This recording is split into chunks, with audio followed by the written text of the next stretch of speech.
В Чувашском драматическом театре прошел вечер памяти народного писателя Чувашии Петра Осипова. Он был посвящен 120-летию со дня его рождения.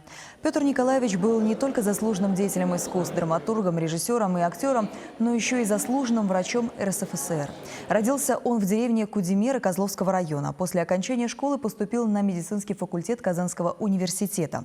Трудовую деятельность врача Петр Осипов сочетал с музыкальной, театральной и литературной, ставил спектакли и сам играл на сцене.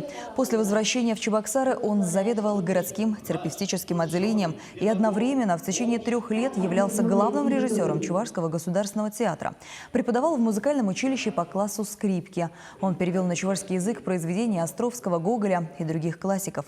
Петр Николаевич начал писать с 17 лет. Им создано более 50 художественных произведений, в том числе 23 драматических. Одна из улиц Ленинского района Чебоксар носит имя Петра Осипова. На вечере памяти представили фотоархив драматурга, его интервью при жизни, а на сцене театра показали пьесу «Проклятое племя».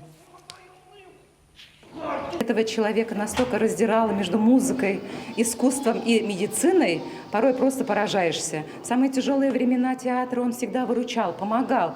Но это из истории ясно, что когда Максимов Кошкинский ушел в Чувашкино, на выручку пришел наш любимый Петр Николаевич Осипов, все поднял, все восстановил, все сделал. Поэтому не может театр остаться в стороне от его творчества, от его юбилея.